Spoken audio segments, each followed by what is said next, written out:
within the tech sector, there was a huge population of women that are, educated, degree, working within the tech sector or working for government or whatever it may be, working within a professional corporate space. So you definitely aren't alone. This isn't like a singular experience. Right. And I think as time went on, as I was connecting with other people that were also networking or also looking for a job, that kind of gave me like some solace, because I was like, oh, like it's not only me, like this is not a me thing, like this is the state of the economy right now, this is the state of America right now. And also with AI, that just changed the whole game in terms of applying to jobs, interviewing for jobs, and getting a job, because you're no longer competing with 100 other candidates that have a good resume. You're competing with a machine. And the AIs, the ATS tracking systems that they use now, unless you have a certain percentage score like on your resume with all of the keywords, you'll get passed through to the next. You won't even get to the recruiter stage where they will call you and offer you an interview.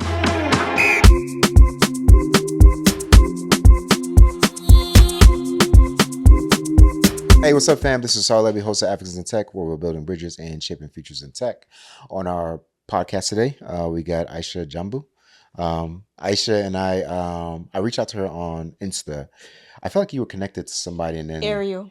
That's that's who it was. Shout out Ariel. I reached out to her, and then it's been months now. She's been ducking me for a bit, but both been busy. Yeah, we've both been busy. So I'm glad that she's on the pod. So Aisha, welcome. What I usually do is ask us to just do a quick intro, nothing technical, just like who you are. You can talk about where you're from and all that jazz, and we'll go from there. Okay. Cool. Well, thank you for having me to this amazing podcast. When Sahr first reached out to me, I was like, wow, this is a great platform. I love supporting, other Africans in the tech space, because we're definitely a minority within this industry. For sure. And I think representation is very important for us to uplift the youth and just uplift others that want to be in this industry or people that feel isolated within the tech industry. For sure. So a little bit about me. I'm Aisha Diambou, and I work in tech. I've been working in tech for about 3 years now. Nice. And I'm born and raised in Atlanta, Georgia. Okay. And ethnically, my family's from Mali in West Africa. So shout out to Mali, and shout out to anyone from Francophone countries. Okay, dope. Okay. No, that's good. That's good. Have you been back to Mali? It's been like over 10 years now, but okay, gotcha. At least I'm went. planning to visit soon. Okay.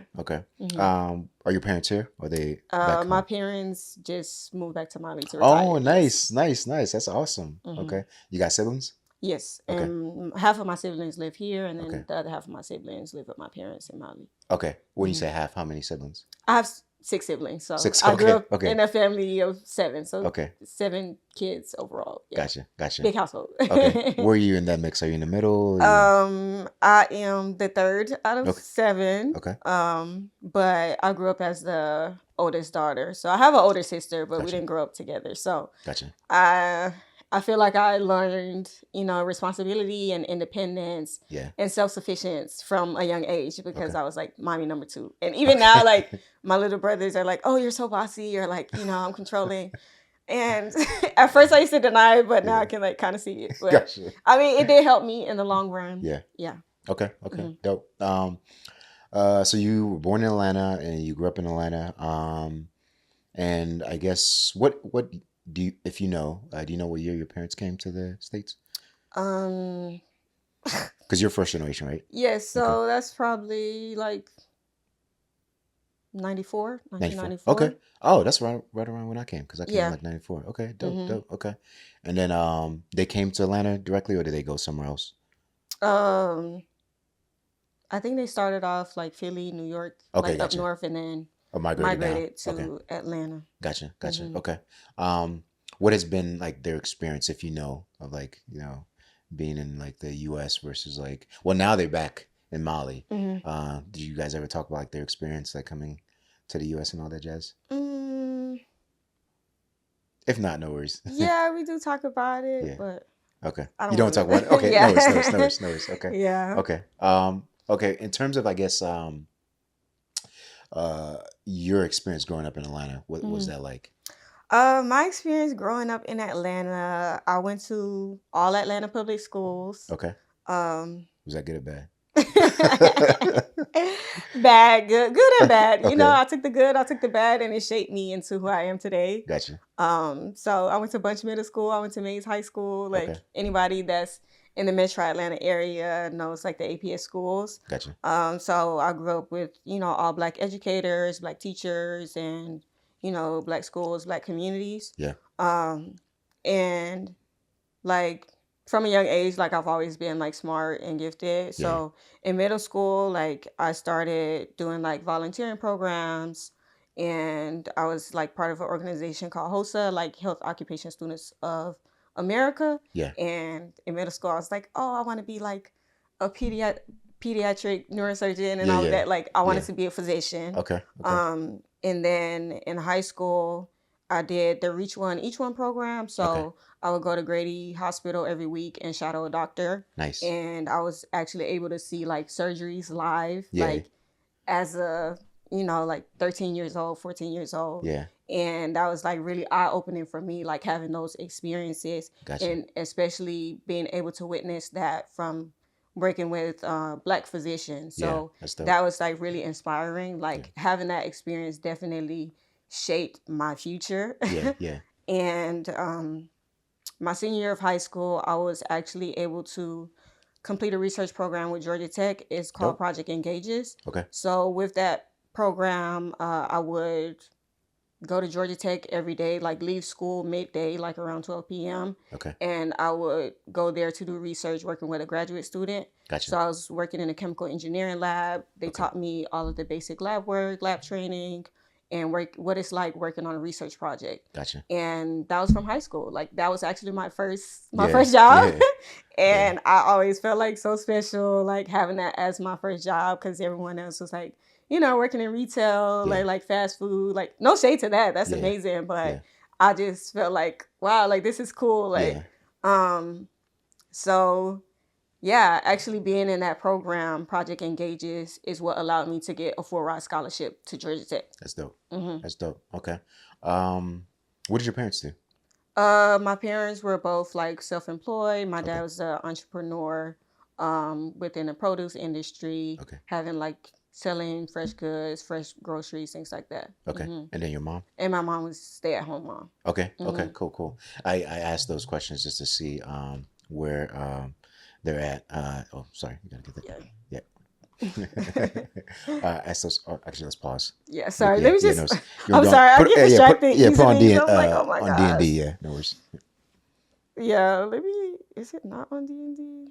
Let me put on airplane mode. Like, sorry, that just threw me like all the way off. No, you're good. You're good. You're good. But And you're doing good though. You're doing I good. was saying like about my parents. Like, I don't want to talk about them right now because we got some beef right now. Oh, gotcha. Okay. But I mean, I'm okay with just like sharing, Yeah. just like my background. Like if my parents do come up, Yeah. but I don't really necessarily want to talk too much about like Gotcha. their background. Gotcha. Like, yeah. Yeah. Okay. Cool. Mhm. Well, that's good to know. Because then I just will feel like more comfortable Yeah. and Okay. not like as nervous or like trying to figure out what to say. Gotcha. Okay. Gotcha. No, that's good to know because I did have more questions in line, but that's good. That's good that you mentioned. Okay. All right. Like I feel like in terms of my parents, I can kind of talk more about like how like they didn't go to school, like Yeah. they didn't go to college, Yeah. and they didn't have like all the opportunities and resources that I did. Yeah.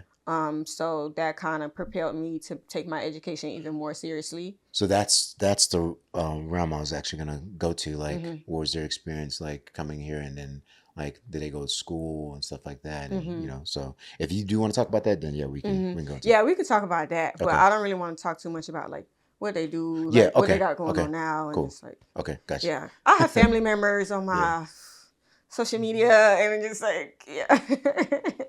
Gotcha. And it's just, I would feel like more comfortable, like Gotcha. just explaining like in a more like general way of Yeah. my background and not like super in detail. Okay, gotcha. Yeah. Cool. All right. Take two. 1, 2, 3, go. All right. So you started going to G Tech, and then are you the first one to go to college out of your family? My older brother also went to college as well, Okay. like community college. Gotcha. But the first one to go to like a PWI. Okay. Why tech? I went to Georgia Tech because of the full ride scholarship. Okay, gotcha. And also like through working in that internship in high school. Gotcha. So my grad school mentor, he was getting his PhD in biomedical engineering. Okay. So because I always was interested in medicine and wanted to work in healthcare and wanted to work as a physician, doing that program opened up my eyes to like different options in terms of majors and like career field. Yeah. So I felt like if I got my major in biology, that was too basic for Gotcha. going into medicine. And there's so many people that just get a biology degree. And I also didn't want to get a biology degree. And if I changed my mind about med school, I would be stuck. Okay. So that's why I decided to major in biomedical engineering. Gotcha. How'd you like the program? Anyone who knows about Georgia Tech, they're one of the top ranked engineering schools in America, like top 3 list. Yep. It's a very rigorous school. Right. Very rigorous school. And in terms of biomedical engineering, they're also ranked top 3. Yep. So the program was also very rigorous. But it definitely taught me everything that I need to know in terms of technical knowledge of biotechnology and the biomedical engineering industry. And it just opened my eyes. Like what I was exposed to at Georgia Tech would probably not have been possible if I went to a different university or just had a different experience. Gotcha. That's dope. In terms especially coming from my background. There's no way I would have been able to have access to the opportunities that I did without Georgia Tech.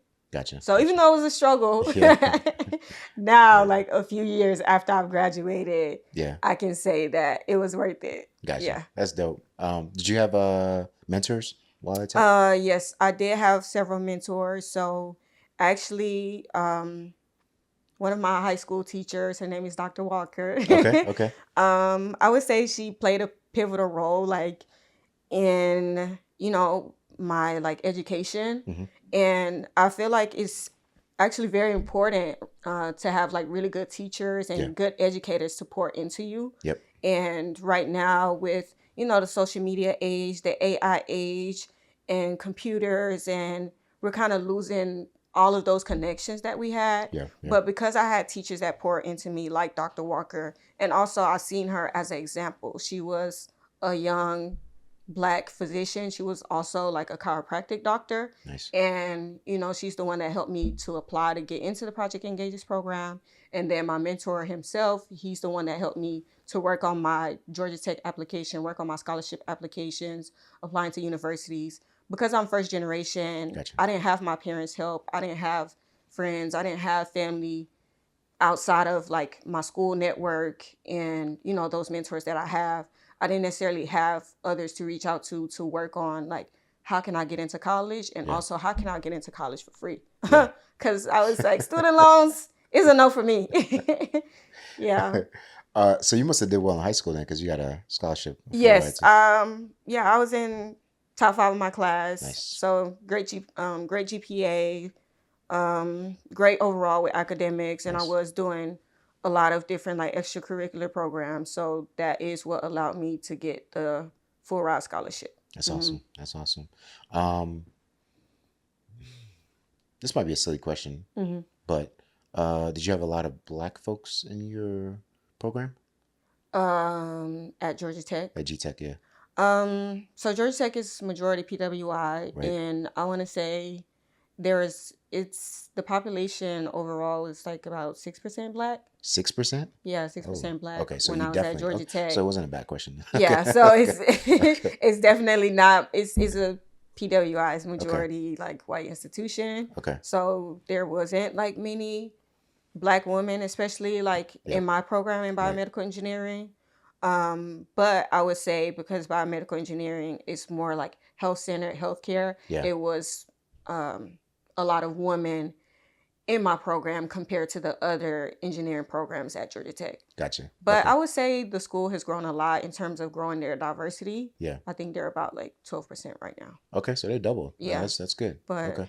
I don't know. I gotta check the numbers, but Yeah, no, that's still good though. I yeah. mean, at least growth in that area. That's dope. Mm-hmm. There's this whole big thing with like DEI and all that stuff, which Mm-hmm. I have my thoughts on. But I think the fact that you're definitely qualified Mm-hmm. because of your GPA and kind of what you've done in your background, and too, Mm-hmm. um, you got into like one of the most rigorous programs in In the Georgia, country. Well, yeah, yeah, in the well, in the country, country, yeah. yeah. And you excelled there. So I Mm-hmm. know you said that it was tough, but the fact that you were able to graduate, that's a big thing, Mm-hmm. So, Mm-hmm. okay, and then you And then I had also did do a bridge program okay, going into Georgia Tech. So my freshman year summer, like yeah, right before I started my first semester at Georgia Tech, yep, they have a program called Challenge for minority students just to okay, get them acclimated to university life, being on campus, gotcha, what it's like taking those classes. And I definitely needed that because that was my first time away from home, yeah, yeah, getting out of the nest, having yeah, my own room, like being in college. So I yeah. was like, wow, like, oh my gosh. That's dope. Yeah. Okay, so let's talk about like post graduate. Did you go to like a master's after, or did you go straight into work? So postgraduate, I was applying to a lot of jobs like Okay, my senior year. okay. Because of COVID, a lot of things changed. When did you Like graduate, by the way? I graduated May 2022. Whew, Yes. man. So actually, let me backtrack and Okay. explain Yeah. how anybody that went to school during like COVID Yeah, yeah. era Yep. had a unique experience and Yeah. also have a unique experience even in the corporate workspace Right. because we had about like a year and a half, like almost 2 years of like virtual life, going through a pandemic Yep. and just not really a normal school or corporate environment. Right. So COVID started in 2020. Yeah, so that whole year, well, I think starting in March of that year, that's when Yeah. they put us virtual. And from March until December 2020, I was doing virtual learning, taking my Gotcha. classes online. I had to go from on campus to moving back home with my family and Yeah. like trying to take classes with a lot of family around and like being under It's that gotta be tough. pressure. Yeah. Yeah. And then we slowly started to pivot back to being on campus 2021. Okay. Um, and then yeah, I was struggling to find internships because we were remote Yeah. and that took away from some on-campus experiences I would have had doing research in labs. Yeah. But I did have my first industry internship my junior year, Gotcha. and I was working for a medical manufacturing company. So Okay. that summer, I went to Spencer, Indiana, Okay. and this company that I was working for is one of the biggest companies like in biotechnology. Hmm. And this manufacturing facility makes over 300 different medical equipment, great products, all of that that's used in surgeries and day to day, like in the clinical space. Gotcha. Hmm. From a what And do that's pre graduation. gotcha. Hmm. For those who don't know, and I think it might be for myself as well. I think Hmm. I know, but it would be better if I just ask. What do biotechnologists do? Biotechnologists do a combination of healthcare, technology, and clinical. That's how I would combine it. Those are like the three main components of biotechnology and biomedical engineering. Okay. So there's a lot of different things that you can do, like within biotechnology. Okay. You can work in the pharmaceutical realm. So that would be like drug development, Gotcha. in terms of different diseases. If you want to do like drug development for breast cancer, drug development for HIV, you can take the academia route and get a PhD Gotcha. and specify on research Okay. on one specific topic. Like let's say I have counterparts that are doing sickle cell research for their PhD Yeah. in order to find different cures or different therapies for managing different diseases. Gotcha. Or you can even work like in corporate biotechnology as a manufacturing engineer and work more with the devices. So some of those devices would include like medical prosthetics, catheters, any things that diabetic patients need, like insulin, pacemakers, Gotcha. and yeah. Okay. No, Like that's good. That's a yeah. good overview. I think I was in line with that. I don't know why And you can work as a research scientist. Like, Yeah. yeah, there's a lot of different things you can do within biotechnology. Gotcha. Yeah. Yeah. So it's a more advanced version of what someone would do as a biologist because you Gotcha. have the engineering and the technology component included within it. Gotcha. Okay. Yeah, I was thinking about the technical aspects of like being a biotechnologist and how that easily translates into like the pure quote unquote, I'm doing air quotes here for those who are watching this on Spotify or whatever, or listening. It's still a very technical Yes. role. Yes, So, it is you still know, a very technical role. So yeah, I'll give you, for example, what my first corporate job was. So yeah, when I graduated 2022, I was interviewing and everything, and I got a job offer in Houston, Texas. yeah. Houston actually has like the biggest medical center in America. Okay. So they have like about 10, 15 different hospitals, like all in one like zip Like a code. network or something like Yeah, that. Okay, gotcha. one area neighborhood together. Yeah, And this is where they do like a lot of medical research, big medical procedures, cancer research, yeah, all of that. So yeah, I moved to Houston for yeah. that position, and I was working as a clinical specialist. Okay, And my position as a clinical specialist, I was working in the cardiac electrophysiology lab. okay, And basically, what that is for patients who have any type of heart condition. okay. Gotcha. So if you have a cardiac arrhythmia, Yeah, that means your heart is beating irregular. yeah.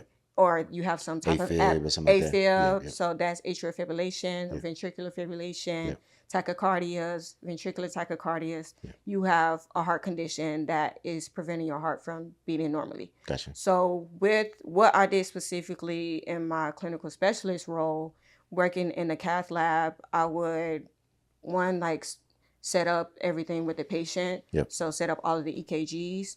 The EKGs was monitoring all of the different connections in the heart. So that's one. And then the two, what the company that I was working for, what they mainly own is a 3D mapping technology. Okay. And that 3D mapping technology is connected to a magnetic catheter. Okay. And the way to explain it is it's like you're looking at a mad scientist in a movie or something. Yes, But yeah.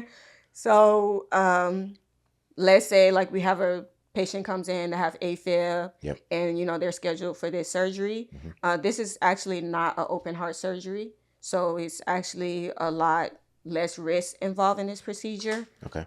compared to like a cardiac open heart surgery. Right. So once the patient is set up and the EKGs that's completed, then I set up the machinery, and that's the 3D mapping and technology. And then from there, I'm there in the surgery room. Like I have my corner. Yep. The doctor is here, and the patient is here. The nurses are here. So there's probably like about a team of 10 in the room, like during the actual procedure. And so the cardiac electrophysiologist, that's the surgeon, right? He's going into the patient with a catheter, and that catheter is connected to the company's 3D mapping technology. Gotcha. And that catheter is creating a 3D visual of the heart. Yeah. So this 3D visual of the heart is what I'm creating at the computer. So I'm Gotcha. sitting there at the computer, like mapping out the heart Yeah. through that catheter that the That's amazing. physician is working with. Yeah. It's And amazing. the reason it's so important, like to have this 3D mapping, is because we need to figure out where is the arrhythmia originating from in the heart, because that tells you what kind of arrhythmia they have.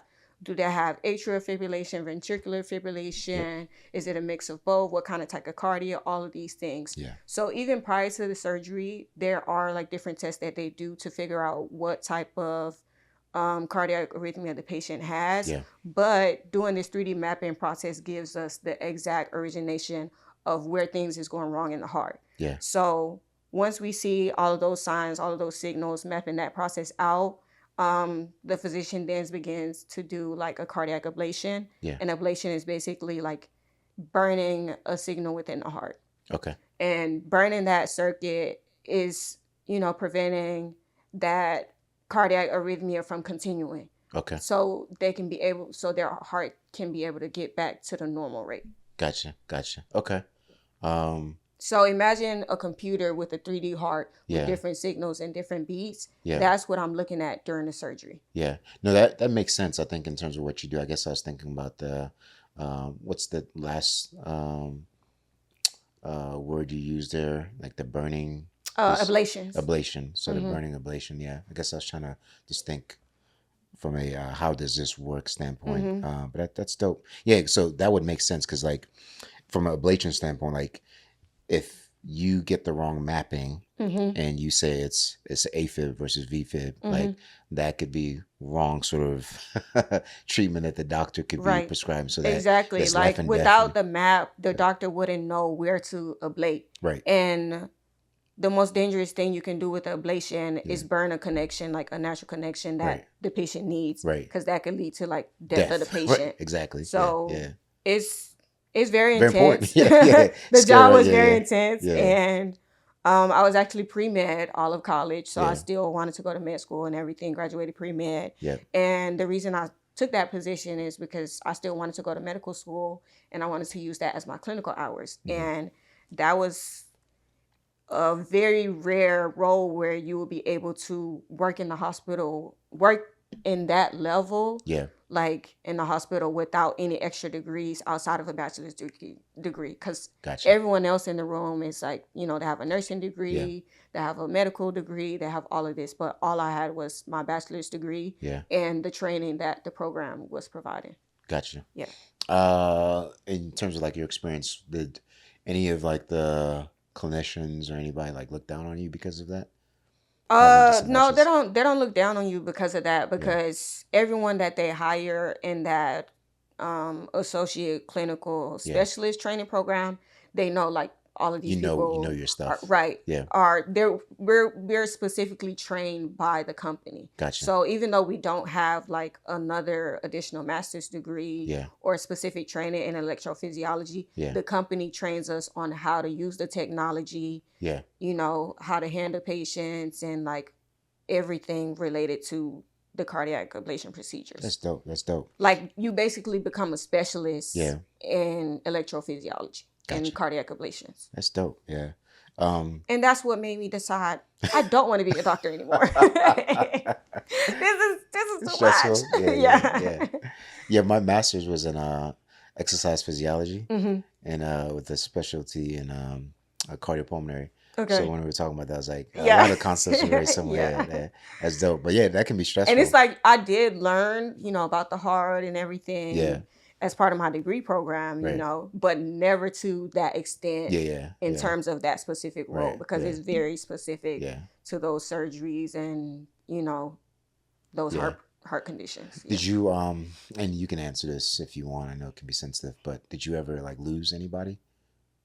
I never lost a family member to heart conditions. Not family member, but like just patient. Luckily, not while I was in the lab. That's there good. has been, you know, cases where, you know, there's a loss. It does happen. Yeah. But never while I was in the lab did we lose a patient. That's good. That's which good. is great. No, I can imagine. Yeah. Yes. Because that could be one of the most Right, stressful things. yeah. Yeah. I mean, at the end of the day, it would still be like on the physician, but you're still like part of the process. Yeah. That can be traumatic, you know. Yeah. So, yeah. Okay. So you said I'm out. Yes. So just to go into it in detail, that was my first corporate job. Okay. And it was extremely stressful. It was a huge transition for me. So it's like, you know, I'm 22, straight out of college, and I have this big job. They were paying me really well. Yeah. Pay me really well. They paid for my move from Atlanta to Houston. Nice. I had a company car. I had a company card. At one point, I was traveling every week for work. Okay. Like I would fly out of Houston Sunday night. Yeah. And then fly back to Houston on Thursday. Okay. So I would actually go from like the airport, hospital, hotel, airport, hospital, hotel. Yeah. And I was for like months at a time. It was like I was basically almost like living at a hotel. Right. Because the hospital that I was training in was not in Houston directly. Gotcha. Like I would go back and forth. Like, How'd you like that experience was? in the beginning, I was like, "Oh, this is fun. Cool. This is Yeah. cool. Like Yeah. I get to travel." Yeah. But I was traveling to McAllen, Texas. Okay. McAllen is literally border of Mexico. I was in Mexico Nowhere. basically. Like you could drive to Mexico like 10, 15-minute drive Yeah, from yeah. where I was. Yeah. I never went to Mexico though because the border is like dangerous right there. Gotcha. So it wasn't really like a fun place to be at. Like, Okay, and gotcha. literally all that was there for me was to work, Gotcha. which wasn't an issue, but overall just became like a lot of stress for me. Yeah. And like it became like physically, emotionally, like mentally damaging for me. Like Yeah. not only the traveling, because even when I did stop the traveling, Yeah. it was more so of like being in that work environment, Gotcha. like being under a high stress work environment where it's like, somebody's life is on the line. Right. And especially you're there in the surgery room, like witnessing everything. Yeah. And then also I did deal with a very toxic workplace culture, like within that position. What do you mean? So I did face discrimination in that role. So I was the youngest person on the team. Yeah. I was the only Black female on the team. There was only one other Black male on the team, but he was much older. Okay. And he had been with the company already like 15, 20 years, and he was about to retire. Gotcha.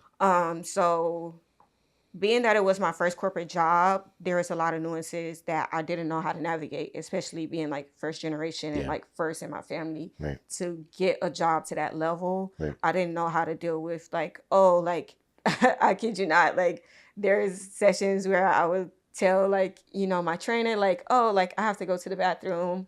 And, I go to the bathroom, maybe I take like 5-10 minutes, like mental break. Cause sometimes it just was like so much information, so much going on. I just needed a mental break. Yeah. But the trainer that I had, she made it her mission to make my life difficult.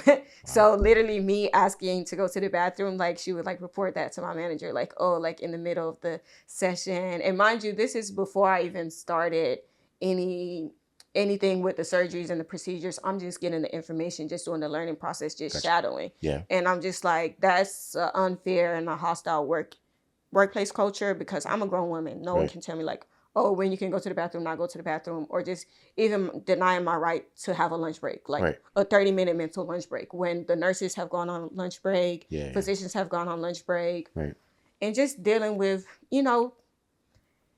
things that you experience being Black in the workplace. Yeah.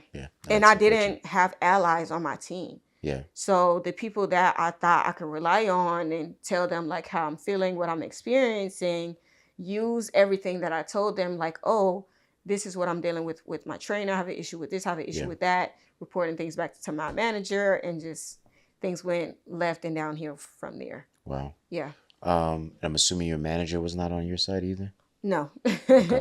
Well, she was part of the problem. Like, it's like, the company's way more established and their rapport with whoever's been at the company is much longer than how long you've been at the company. Gotcha. And there are certain things that I guess like when I did talk with the Black employee network, like at that specific company, it would just kind of be like, you just like have to suck it up and deal with it. Gotcha. And I'm just like, you know what, like enough is enough. Like I value like my self-worth and who I am as an individual more than this job. Yeah. And I don't want this job like controlling my life, my emotions, my stress, affecting me to the point where it's like I'm not really able to enjoy my life. Yeah. Yeah. So what'd you do after that then?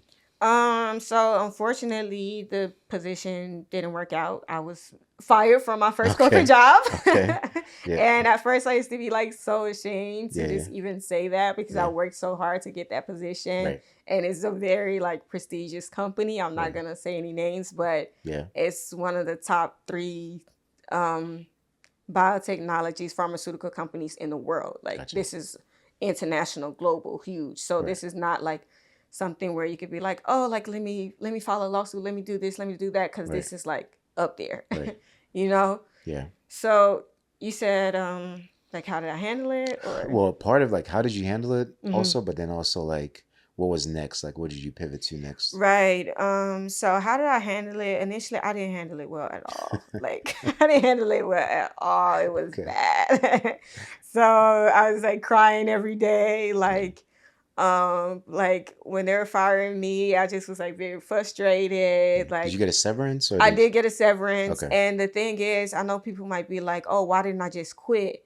I signed a 2-year contract. And Yeah. within that contract, it stated that if I quit before the contract was up, I would have to repay all of the training fees. And the Gotcha. training fees was like almost up to $20,000 because Gotcha. this is all like huge medical equipment and everything that they train you on, Yeah. how to use this, the traveling, Right. the company car, all of that. And I was like, they're not getting $1 out of me.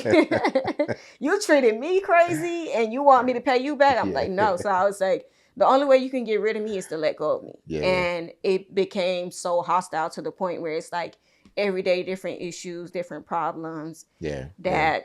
That's how we had to reconcile. And also, I didn't want to quit as well, so I can make sure I was able to get severance. Yeah. So I was able to get severance for 4 months. So Yeah. I was still getting paid, That's good. paychecks for additional 4 months.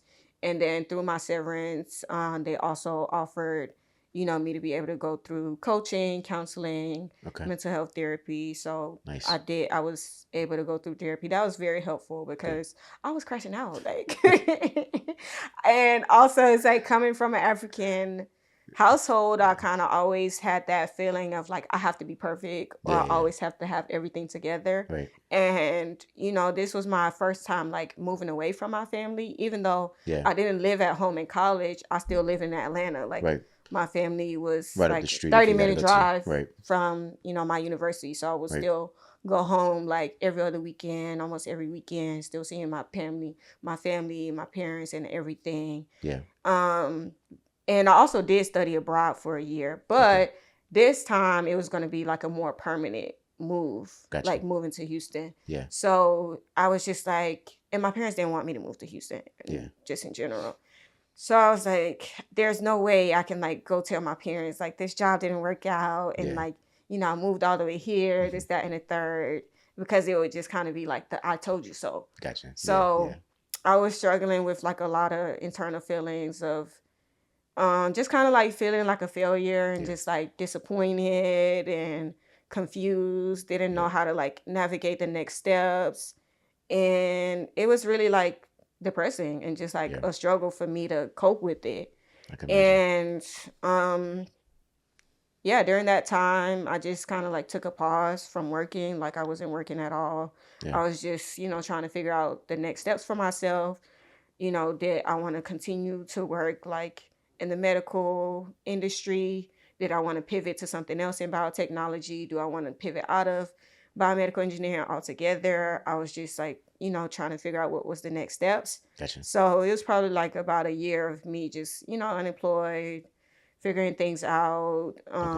So 4 months severance, and then the rest, I guess, 8 months you were unemployed. Yeah, unemployed. How did you survive? Honestly, off of my savings. Okay. Yeah, which also could have been avoided. Like I could have just went and got a regular job, but like my pride and just like my ego stopped me from like, I have this degree. I was getting paid this big money. Why would I go work like, a regular retail job or like, something that would pay me like $15 an hour, like, Yeah. And also I just felt like that wasn't beneficial towards my future goals. Gotcha. So I was definitely like battling internally with that. Yeah. But eventually I was able to get like unemployment benefits. Okay. And I started doing like small jobs. So I actually worked as a teacher Okay. at a middle school for about 4 months. So I was like a STEM teacher, teaching them just about STEM, teaching them about engineering. Okay. And, just, how to find a way to pay the bills. And this was still in Houston? This was still in Houston. Okay. So I was working Houston Okay. Houston Independent School District, public schools, Houston Public Schools. Yes. I think I already know your answer because you kind of said it a little bit. Why didn't you go back home? Like, because you had your lease, right? Oh, so actually during that time, Yeah. like I said, I was like, there's no way I can't let my parents have Yeah, this. yeah, Like, there's yeah, no yeah, way I yeah, can go back to Atlanta yeah. and just be like, oh, I got fired, this, that, and third. Like, I got to move back home. No, I was like, no, No way. that's worst case scenario because like I was living by myself. I had Yeah, this big apartment. It was nice. I'm in Houston. I yeah. already like. How much you paying for rent, if you don't mind, at the time? At that time, I was paying $1,300 for Okay, rent. okay. So yeah, Yeah. you had a pretty, because Houston, that's a pretty nice apartment in Yeah, Houston. it was Yeah, nice. It yeah, was nice, yeah, nice luxury apartment. I'm right. living by myself. I'm at peace. Yeah, And I was just like, nah. I have to go back with a game plan. I can't go back empty-handed because yeah, that yeah. would be going back to square one, Gotcha, you know? gotcha. So yeah, even though like I probably could have went back home during Yeah. that time, I just mentally and just I was like, nah. So yeah, I was working like odd jobs. I did the little teaching thing, and I was like, yeah, teaching is not for me, especially not middle school. um, I'm not a big person. Like Yeah, I'm 5'1", yeah, like I look young, yeah. and the kids are like, "You the teacher? You can't be our teacher." Especially in Houston, man. Exactly, Yeah. especially in Houston, Were you especially in middle the city? schoolers going through puberty. Yeah. It Oh was yeah. like, Oh yeah, we're taking your head, like. yeah. Yeah, yeah. Okay. All right. Hmm. So safe to say that teaching didn't really work out Yeah, too well. teaching didn't work out, Yeah. but during that whole year of me Mhm. just trying to figure out what to do next, I went to tons of networking events, like Nice, nice. several networking events, several conferences, and also, oh, I forgot to mention, I was on the professional board for National Society of Black Engineers. Okay, Nasby. Okay. And if you don't know, people that's watching, NSB is like the biggest Black engineering Yep. association, Mhm. in America. So through NSB, I was able to network, connect with different companies, Nice. and also just like have something to do. Yeah, So yeah, I would like plan and organize like the events we were hosting, connect with those different companies, yeah, and that was allowing me to get some interviews during that time. yeah, But this was like 2023, and this is when the job market was yeah, yeah. It was when the down. job market started crashing and Right. people were getting laid off Yeah, left and right, no matter like what industry, but especially within the tech industry, yeah, they were laying off like hundreds, thousands of people. yep, yep. So um that year 2023, through one of my connections with Nesby, I was sponsored to go to the AWS Summit in New Okay, York. gotcha. So at the AWS Summit in New York, I just got like a lot more exposure into the tech industry. So Okay, even though my background was in like biomedical engineering, biotech, that was still like very different from like the IT side and the gotcha, IT and technology portion. gotcha. So at that conference, I'm speaking to several different companies, different representatives, just getting to know and learn more about technology. And I kind of was already doing my research through, going to all these networking events, company events, and like trying to figure out what to do next. Gotcha. But yeah, attending that conference was like a pivotal moment for me because that's when I decided, you know what, I'm not going back to the hospital. I'm never going back to the hospital. I was like, I want to work in tech Yeah, because I was talking to people that was like, oh, I met a woman. She was like, I used to be like I used to be the manager of an art program. yeah, And now I'm working in tech with an art degree. Or I would talk to people that would say like, oh, I did this certification and training and I did it like within a year and now I'm making like six figures. And I was able to like pivot and get into this like on my own without getting any additional degree. right, So I said to myself, if these people can figure it out and, they don't have like a fancy degree or they don't have like a technical background, right. and they can pivot into tech, I was like, I definitely can pivot into tech because I already have like technology skills. I Mhm. already have like a technical background. Yeah, It's not specific, to what I want to pivot into, but I already had a lot of beneficial skills that I can use in tech. right. So then from there, I started, taking classes online, Nice. learning SQL, learning how to be an analyst, looking up different roles, different opportunities.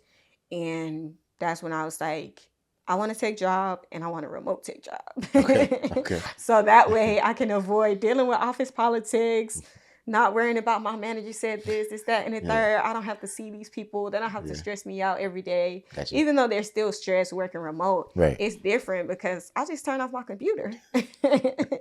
I'm like, 5 o'clock, goodbye. Like, that's it. Versus, you spending 8 hours of your Mm-hmm. time every day with people you feel like that Don't like hate you, you, or you whatever's feel it. like you're Yeah. being attacked. Right, right. It's just mentally exhausting. Yeah, Like, I can imagine. Yeah. yes. Okay. So when was the pivot back to ATL? So yeah, that was actually last year. Okay. So I moved back to Atlanta 2024. Okay. And, like I was saying, I'm not going back to Atlanta Without a unless plan. I have a game plan, because I'm not trying to move back in with my parents. Yeah. Like, I want to have my own place again and all of that. Yeah. So, yeah, I think it was May of last year. Okay. So I got a job offer. So I was interviewing for a while Nice. because of the job market. It It was tough. probably like 6 months of me like interviewing, looking for positions, all of that, getting rejected. I probably got hundreds of rejections. Yeah. During that time, I did go to Afrotech as well. 2023. Yeah. So that was also like pivotal for me in terms of like making connections and like getting job interviews and all of that. And 2024, that's when I got my first tech job offer for a business analyst position. That's awesome. No, I love the fact that you said that you got rejected Oh, hundreds of times. hundreds of times. Right, yeah. When I tell you, like, I cried like over my rejection in the beginning. I used to like cry over my rejections, or feel like a failure, or feel like I wasn't good enough, or like, you know what, maybe let me just go back into biomedical engineering. There's other roles that I know I could do that they would hire me. They would hire me because I had enough experience and all of that. But I just was like, that's not what my heart wanted in the moment. Gotcha. Yeah. But you got to go through the bad first. And to me, I think it's important because, like, one, you could have like gave up and said, I'm gonna go into biomedical and just kind of screw whatever it is that I've kind of been studying up to. And then, even though I will say there could have been two ways about it. Yeah. You were a bit hard-headed about coming back home, yes. but you did stick to that, and then you did eventually land a role, and it did take you a while. And I think that's also something where I think from a it took me probably a year and a half. Yeah, because from 2023, like, my severance probably ended like March, April of 2023. Yeah. So April of 2023 until like May of 2024. Yeah. That's quite a bit of time. Like, pretty much a year. Yeah. A year and some change. Yeah. I think of looking for jobs, and also like, working jobs that didn't really meet what I expected, or things that I felt overqualified for, because I had to pay bills. Right. I had rent to pay. Yeah. And I was like, I'm not going back home. Looking forward now, there's definitely like different ways I probably would have handled it. Yeah. But I would probably say like my biggest thing to like anyone watching this that's unemployed or unemployed or struggling to find a job right now, like it's hard. Like it's extremely hard.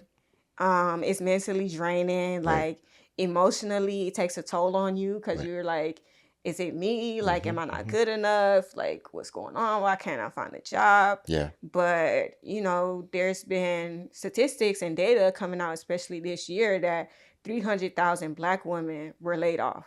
300,000? 300,000 Black women alone were laid off since, this Trump administration, like within this last 3 to 4 years. Wow. And do you know how many of those were in the tech sector? Yeah, and I don't know the numbers exactly, but within the tech sector, there was a huge population of women that are, educated, degree, working within the tech sector or working for government or whatever it may be, working within a professional corporate space. So you definitely aren't alone. This isn't like a singular experience. Right. And I think as time went on, as I was connecting with other people that were also networking or also looking for a job, that kind of gave me like some solace, because I was like, oh, like it's not only me. Like this is not a me thing. Like, this is the state of the economy right now. This is the state of America right now. Right. And also with AI, that just changed the whole game in terms of applying to jobs, interviewing for jobs, and getting a job, because you're no longer competing with, 100 other candidates that have a good resume. Right. You're competing with a machine. Yeah. And the AIs, the ATS tracking systems that they use now, Yeah. unless you have a certain percentage score like on your resume with all of the keywords, You'll get passed through to the you next won't step. even get to the recruiter stage where Yeah. they will call you and offer you an interview. Right. And it took me a long time to figure out why, like, I felt like my resume is good, but why am I not getting interviews? Right. Until, networking, connecting with more people in the tech space and like applying to jobs, getting rejections. It took me a long time to figure that out, like Yeah. that was the issue. And then once I figured that out, I had to adjust my strategy. Yeah. So when you are in this job search, you really just have to have a good strategy. Yeah. And then I had to say, okay, they're using an AI system to actually check these resumes. So I also need to use AI to create and advance my resume. Yeah. Yes, I already have my resume with my knowledge and my skills, but I had to set up my resume in a specific format for it to be able to pass the ATS scanning and get a call back from the recruiter. Yeah. No, I didn't get a call back from the recruiter every time, but that was a game changer for me. Like once I started realizing that, like, and using ChatGPT and using like other AI platforms to like edit my resume and just present myself better, like in the job market, that's when I actually started getting interviews. That's awesome. And then once I started interviewing, I realized like, oh, my interviewing skills aren't great because I was extremely nervous. Like I would not be, I probably would not even be like comfortable. Yeah. Like if this was an interview between you and me, the conversation would not be flowing like this because I would feel like very uncomfortable, unnatural, like feeling nervous, feeling like I have to prove myself. Like, oh my gosh, like I really want this job. Right. It's like when you're unemployed for so long, sometimes you might come across to employers that's like desperate. And when you seem desperate or when you seem overly nervous or just like not fully confident in yourself, recruiters and the company can definitely tell that. And when they can see that, that's why sometimes you might not get a call back for the second interview. So if you do see yourself like, oh, you're getting the first interview or you're making it past the first round and you're not getting past the second round, that means you need to work on your interviewing skills. So for me, it kind of became like a process of elimination with like my job search strategy. So at first it was like, okay, the issue is my resume. Once I figured out, okay, I got the resume down pat, I'm getting all of these interviews. Okay, I'm getting all of these interviews, but they're not calling me back or getting me to the next phase, or I'm getting a call back from the recruiter and saying like, oh, you could have answered this question better, or you didn't explain this well. Something that did help is always asking recruiters or the team for feedback after your interview.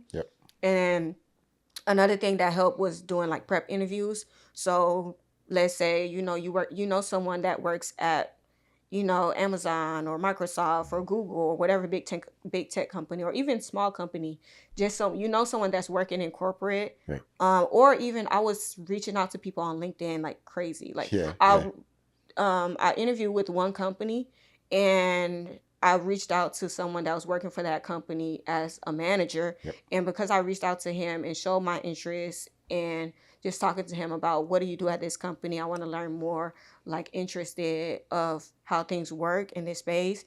And he was willing to have conversations with me. We did prep interviews. And because he was working specifically at that company, he was able to tailor my interview prep directly to the role. So I would say don't be scared to reach out to people that work at the company or work at companies that's similar to the industry. Let's say you applying for a bank, for example. You're applying for an IT job at a bank.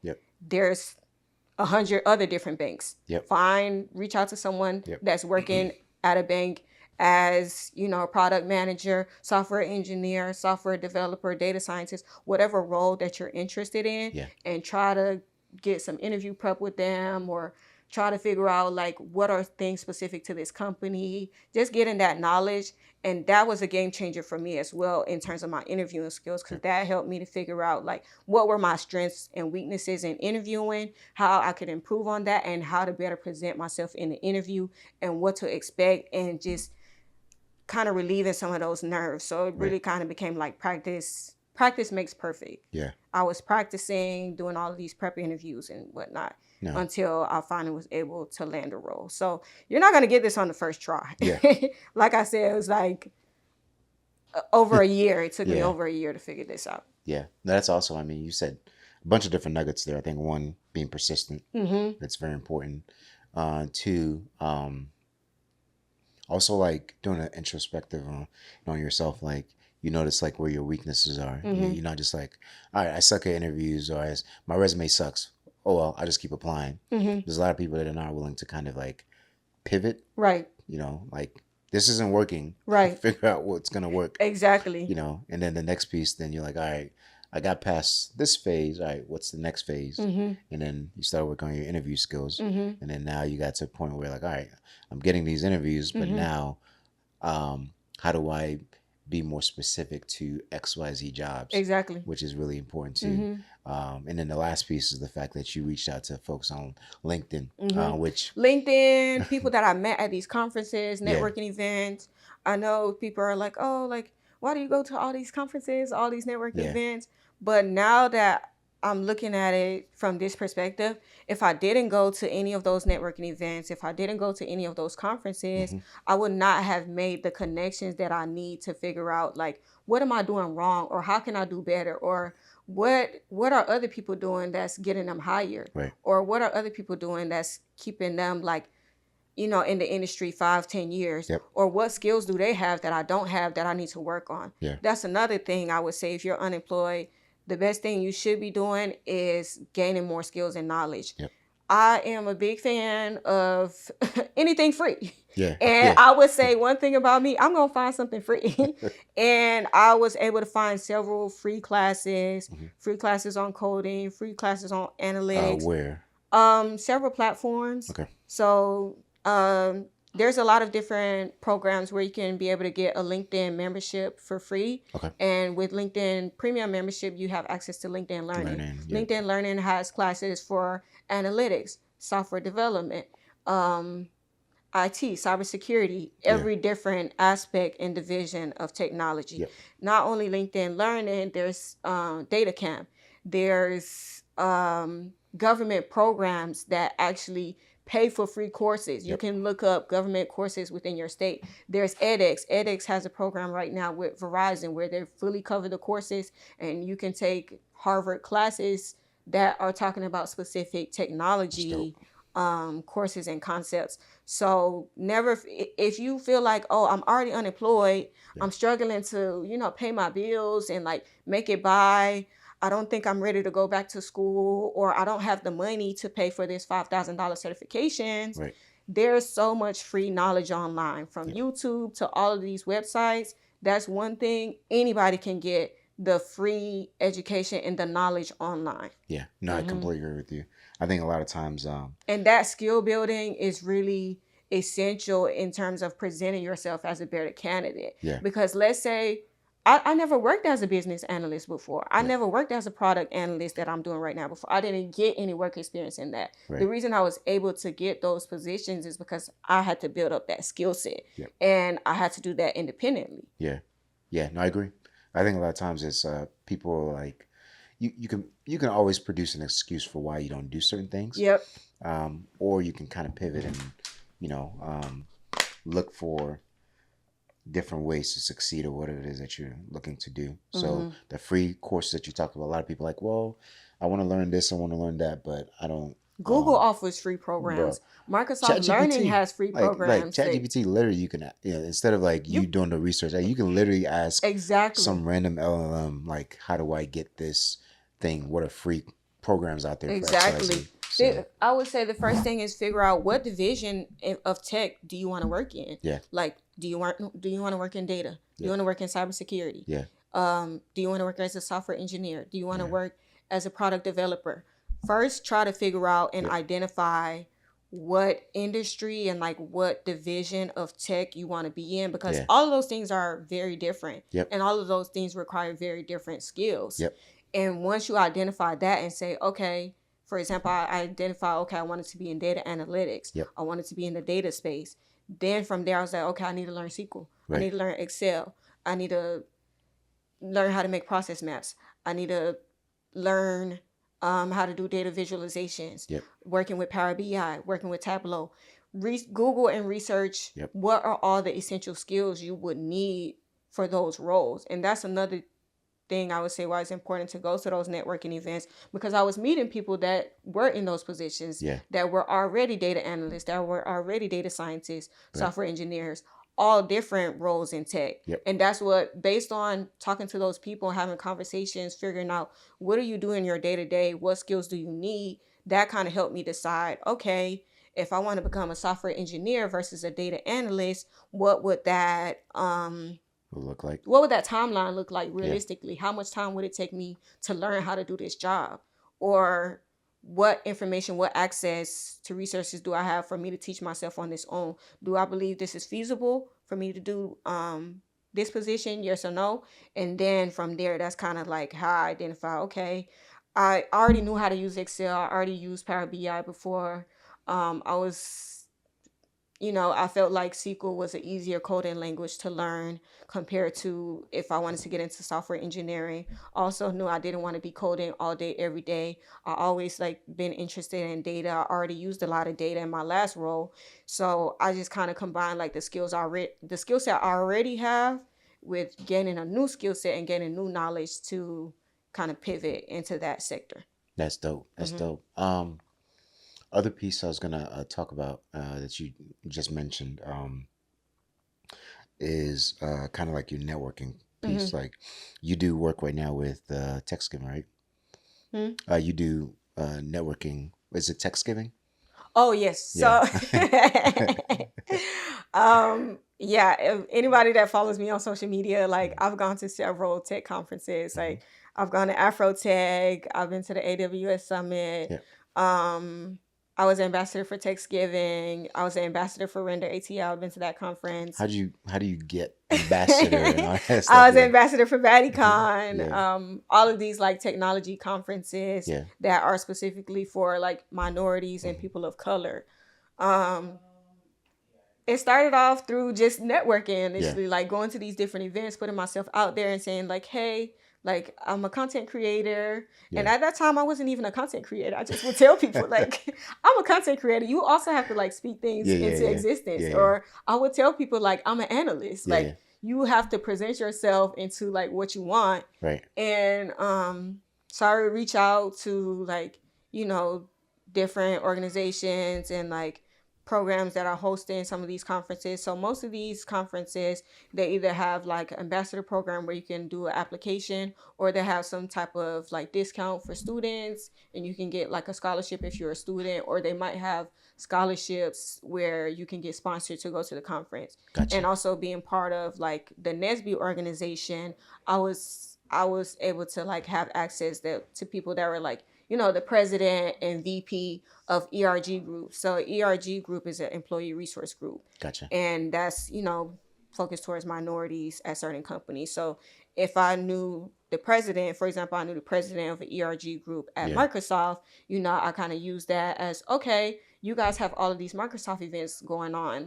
Let me know when is the next Microsoft event. Or I'm on their LinkedIn. They're always posting all of the Microsoft events, the Microsoft workshops. Gotcha. I show up. They keep seeing my face. They're like, who's this girl? I'm getting and to the point, they know me. And it's I wasn't always going to them oh, I need a job, help me get a job. Right. It's more of I'm interested, I'm trying to get knowledge, I'm trying to figure out what to do. Very important. And all of that led me to make the right connections, connecting with the right people to be able to go to these conferences as an ambassador and not pay for a conference ticket. I've never bought a conference ticket. Oh, so. Okay.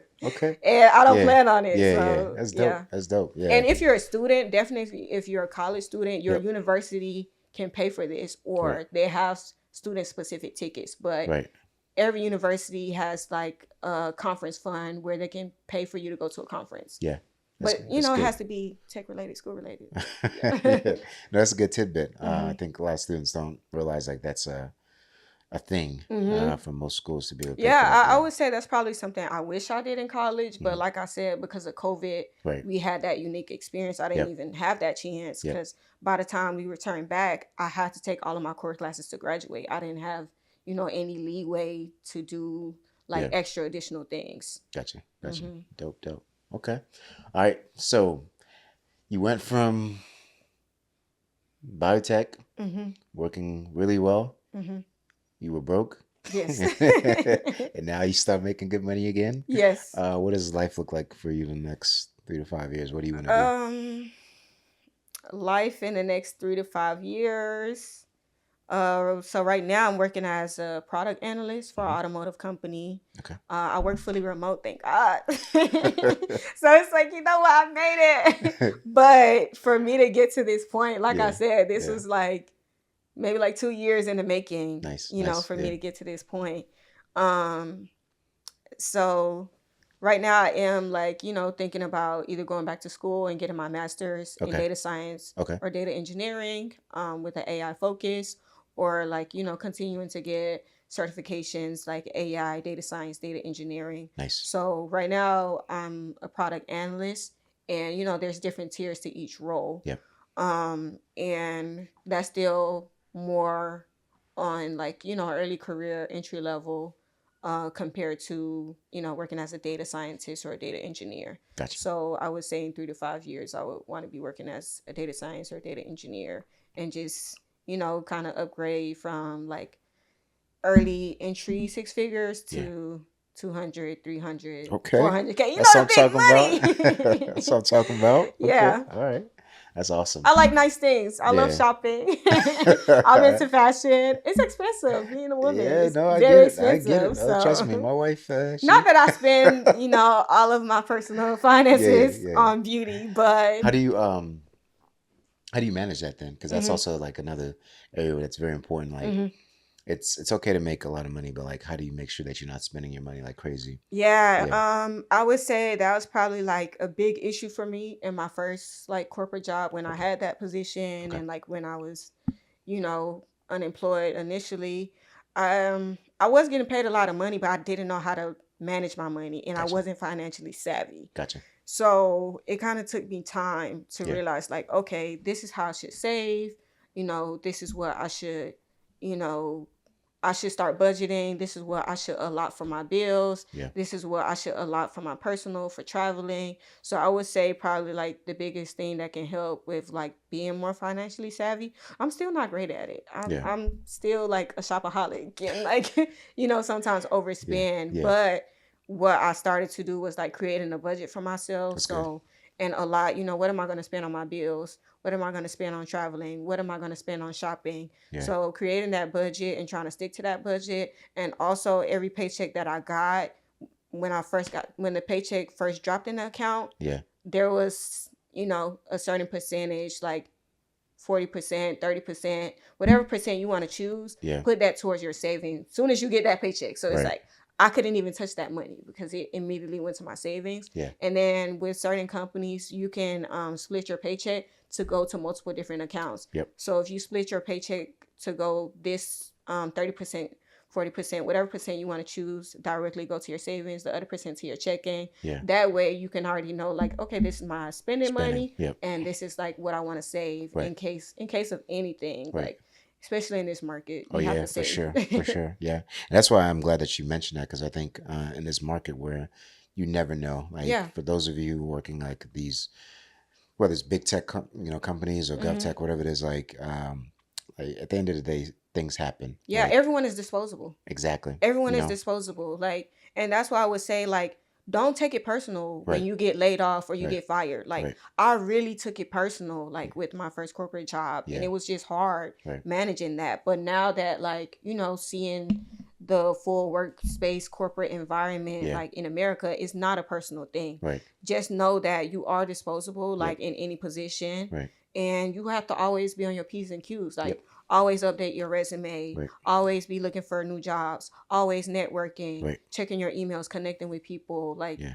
reaching out to people, yep, looking into other jobs. I feel like something with Gen Z that yeah, a lot of people yeah, mention yeah, is like, oh, well, you guys don't have like loyalty, like especially when it comes to corporate.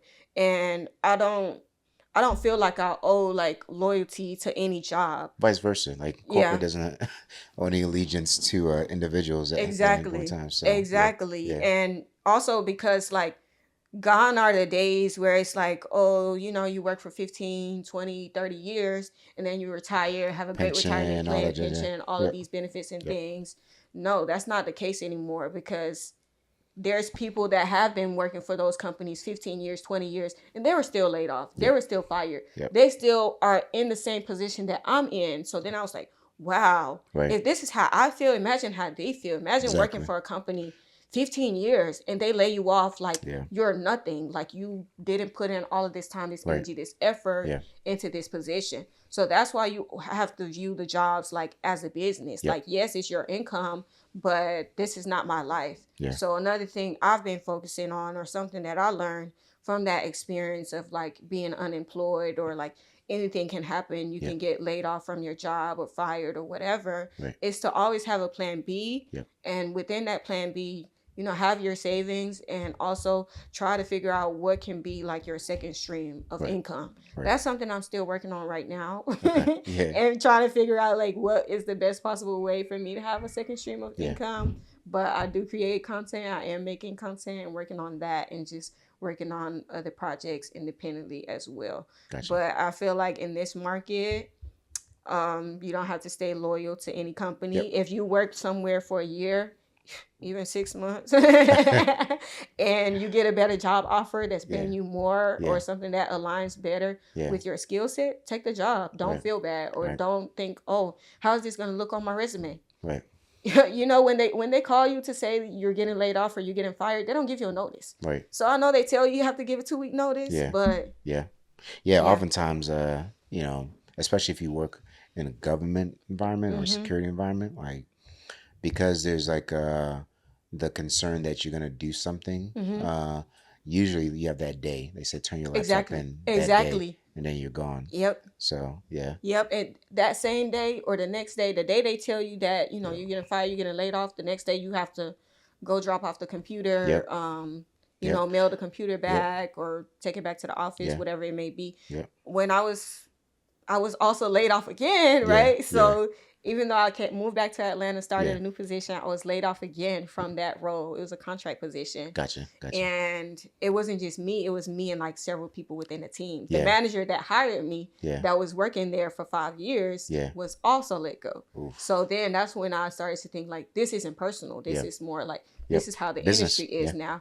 And I also learned there's a lot of offshoring happening right now. 100. These companies are hiring people in India, Thailand, all of these other countries, and a job that they would pay you $120K for, $80K for, $70K for, $40 an hour for, however much they would be paying you. They're not even paying half of that price to someone outside of the country. They could pay them $10 an hour. You know, maybe even less than that. And they're going to do the job and do the job well. Especially they don't have the same work regulations that we do. They don't have like unions and organizations and all of these structures we have in place. So that was another thing that I realized what was happening. So that's why I was like, the best thing you can do is try to get as many skills as you can, so you can be an asset to wherever you go. So even if you get laid off, or you get fired, or whatever it may be from one company, if you have the skill set and the knowledge and the tools, you can go work somewhere else. Now, the timeline of how that's going to happen, everyone is different. But if you have those resources, that will help you in the long run. You mentioned, I think you went to Mali, you said like 10 years or so ago, right? Yeah, like as a kid. Because that's part of like what we do with Africans in Tech Piece, is that I do think that the world in tech in general is trending towards companies focusing more on like their margins, profit margins, and that's why they're hiring offshore. And for Africans in Tech, for those of us who are now getting on the grid, learn these skill sets now, because they're going to be looking to hire more and more folks. Exactly. So my hope is that we can prepare like those in the continent. And honestly, my long term is to move back to the continent and be able to work from there, amazing. You know, and then be able to kind of live the life that, you know, I think we should all live, like, when in terms of like not, because America is a beautiful nation, don't get me wrong, but we're so much capitalistic here that it's all about how many hours can you put in, and then that paycheck, and then recycle again. There's not much time to enjoy that. Just work. Exactly. Like, you know, 8 hours of your day. Yeah, work stress can really cause like Right. a lot of trauma. Yeah. Like there's people that end up with diseases because of how stressed they are from work. Like Yep. there's an article that came out maybe 2 weeks ago. A guy died at Microsoft. Like at his desk, he had a heart attack Oh wow. because he was there at 2 a.m. overworking. That's crazy. And it's like also you also have to set boundaries with yourself and Yep. say like it's time for me to close my computer Yeah. or Yeah. it's time for me to leave the office. Yeah. I'm walking away because my mental health and my self-worth and who I am as a person is more important than this job. Yeah. That's the other thing I feel like attitude like Gen Z has like over Yeah. millennials. I'm like Yeah. it's just a job like Right. Yeah. versus with millennials they're Yeah. like taking it a little bit more seriously. Ride For or me die at the for end of the day it. I'm like, oh, it's 5 o'clock. Oh, my computer is shut. Yeah. It's like maybe you might see me on the computer like 5:30, 6 p.m. Yeah. But I would never overwork myself to the point where it's like affecting like my health Yeah. and causing all these other issues. Yeah. Put yourself first because at the end of the day, the company is going to put 100. themselves first. 100. If you die at the job, you get sick at the job, you have an accident at the job, boom. Next week they hire somebody else. They're already 100. interviewing. 100. Definitely. And then to piggyback on what you said about like expanding, the corporate technology space into the diaspora, like whether that's Mali, whether that's Sierra Leone, Right. whether that's Cote d'Ivoire, like Yeah. all of these different countries, like in West Africa or just Africa in general, like your skills are not limited to the United States. Right. I feel like right now what we're witnessing in America is just a shift. Right. Like Right. I'm like, what is going on here? Yeah. Like it's a hot mess. Like it's a hot mess. agree. I'm not a political person. I'm not gonna speak on politics. Yeah. But we all know like this is a hot mess and this is not normal. Right. Like you're older, so you probably know what the corporate workspace or just what things were like prior to now. But it's like, dang, like soon as I graduated, why rent gotta be this expensive? It's crazy. Why does grocery have to be this expensive? Yep. Why the cost of living have to be this expensive? Right. And they aren't upgrading, the pay and all of these different types of things. Yep. So I feel like if you're Gen Z, like that's something everybody's experiencing. So it's not singular. You shouldn't feel bad. Right. But the thing again is like with the skills that you do have, if you get those skill set, you get that knowledge, you can always move to another country. Yep. You aren't limited to staying in America. Yeah. And you will be a great asset in another country because they might have a limited availability and a limited percentage of people that are educated to that level. Right. And you can be a specialist there and you can still be getting the same pay or probably even more pay in another country with the skill set that you do have. So if you've been looking for a while and you young, you single, you don't have no kids, you don't have any attachments, and and you're just like, what, I'm tired of this, look into working abroad. Yeah. Okay. And I feel like that's amazing. Like if you have the skill set, that's something you should really tap into. That's awesome. Well, I'll make this quick comment before we close out. Aisha said she was nervous during the pod, but literally she's been killing it on the pod. Like you seem like you're a natural at this. So kudos to you. You did really, I'm a really natural good. yapper, but no, you did really good. I think you dropped a lot of good nuggets today. So if folks wanted to get in touch with you, like in regards to like anything that was said here, what's the best way to get in touch with you? Yeah, I would say the best way to get in touch with me is I'm on LinkedIn at Aisha Diambou. So it's ISHA is my first name, Diambou, Diambou, and he'll probably put that text. Yeah. And then I'm also on Instagram at tou.aisha, and I'm also on TikTok. Okay. Okay. For people that want to see the beauty and the fashion, I'm on TikTok, and that is Aisha ISHA at .baby BABY. Okay. 3 Y's. All right. I'm like, what? I should maybe get a website or a link tree to have everything together. But TOU.ISHA, that's my Instagram. You can reach me. And in terms of professional questions, definitely reach out on LinkedIn. Okay, cool. Yeah, we'll have Aisha's information wherever you're, listening or watching this, Spotify, TikTok, YouTube, Instagram. We'll have all of our info there. Aisha, thank you so much. You did an amazing job, so definitely looking forward to hopefully connecting more in the future with more things. I'm really grateful, and I would say sorry. It's been like amazing. Like this is my first like podcast interview, so this was cool. And we definitely need like more conversations like this, and we need more representation of Africans in technology, of Africans in corporate, for the youth and for people that are struggling and feel alone or feel like, things are singular experiences. Like, Right. you aren't alone. Like, you aren't the only one going through this. Like, and you've already taken the first step. If you are educated or you're seeking education, you're seeking knowledge, and you found this platform, Right. you already taken the first step to kind of like benefit your career and your like profession. Definitely. Definitely. And we put Africa on the map. What? Are we? Yeah. All right. All right, fam. So if you got any questions about the pod, whether it's something that me and Aisha talked about, or just get in contact in general, hit us up at africansinTechnology@gmail.com. Again, it's africansinTechnology@gmail.com. My name is Sahr Lebbie. This is Africans in Tech, where we're building bridges and shaping futures in tech. All right, fam.